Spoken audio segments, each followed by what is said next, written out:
बिस्मिल्लाहिर्रहमानिर्रहीम। फ़न अफ़साना शनासी में आज का अफ़साना है बजू का अफ़साना है सुरिंदर प्रकाश का। इस अफ़साने का थीम ये है कि अपनी इमलाक या जायदाद की हिफाजत खुद करें। अगर उनकी हिफाजत किसी और के ज़िम्मे लगाएंगे तो बाज़-औक़ात बेजान क़ुव्वतें भी जानदार बनकर हक़ मांगने आ खड़ी होती हैं, जैसे बजूका खड़ा हो गया। बजूके की कहानी का आगाज़ प्रेमचंद के नावल ज्योदान के हीरो होरी से होता है, जो सालों पहले मर चुका है। इस अफसाने में कहानी फिर उसी होरी से शुरू होती है। दो बेटे हैं होरी के, एक गंगा नहाते हुए डूबकर, जबकि दूसरा पुलिस मुकाबले में मारा गया।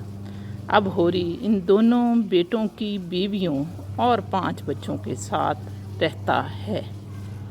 होरी अब भी किसान है। उसकी फसल पक कर तैयार हो चुकी थी। आज उसे अपनी बहुओं और पोते पोतियों के साथ मिलकर इस फसल की कटाई के लिए जाना है। आज चूँकि फसल की कटाई का दिन था और ये दिन किसी त्यौहार से कम न था, इस वजह से तमाम गांव में खूब चहल पहल का समा था। सब खुशी खुशी अपनी फसलों की कटाई में मसरूफ़ थे। होरी फसल की कटाई के लिए जाते वक्त सोच रहा था, कितना अच्छा वक्त आ गया है। सारी फसल पर सिर्फ उसी का हक है। न किसी बुनिए का डर, न ज़िम्मेदार और न ही अंग्रेज़ की ज़ोर ज़बरदस्ती है। इस स्ना में वो खेत तक पहुंच गए। अब दिल ही दिल में फसल की कटाई से बहुत खुश थे कि अब घर की कोठरी में अनाज भरेगा और सब मज़े से पेट भर कर खाएंगे। मगर खेत में दाखिल होते ही अचानक होरी के कदम रुक गए। सब हैरानी में मुब्तला हो गए, क्योंकि पकी हुई फसल में बेचैनी के आसार थे। फसल के कटने की मुसलसल आवाज़ आ रही थी और इन्हें कौन है की सदाएं बुलंद की तो अचानक फसल काटने वाला नमूदार हुआ। सब ये देखकर हैरान रह गए कि वो कोई और नहीं बल्कि होरी के हाथों का बनाया हुआ बजूका है।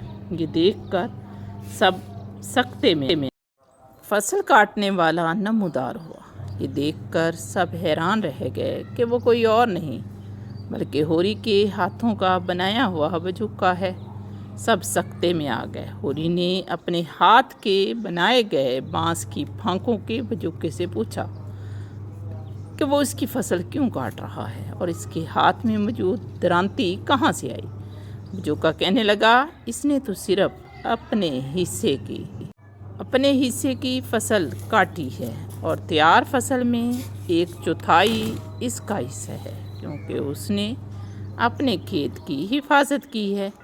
बजूका ने कहा, वो खेत पकने तक यहाँ खड़ा रहा और होरी की इमानत में उसका ने कोई ख़यानत नहीं की। आज अगर उसने अपना हिस्सा लिया है तो इसमें मसले की क्या बात है। होरी ने पंचायत बुलाई। पंचायत में तमाम लोग जब बजूका को देखते हैं तो उसकी एहतराम में खड़े हो जाते हैं। दरअसल बजूका ने पंचायत का इंसाफ भी ख़रीद लिया था। पंचायत के फैसले का एहतराम करते हुए होरी ने बजूका को फसल का 1/4 हिस्सा दे दिया। इस तमाम वाक़े के बाद होरी ने अपने बच्चों को वसीयत की कि आइंदा कभी अपनी फसल की हिफाजत के लिए बजूका ना रखें, बल्कि अगर वो मर जाए तो उसकी लाश को खेत में बांध दें, क्योंकि बजूका का आखिर में फसल में हिस्सेदार बन जाने। यह कहकर होरी जैसे ही खेत के करीब पहुंचा तो वहीं गिरकर ख़त्म हो गया। उसके पोते पोतियां उसे बांस पर बांधने लगे।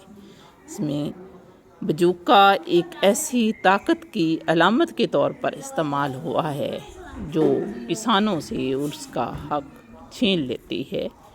जानदार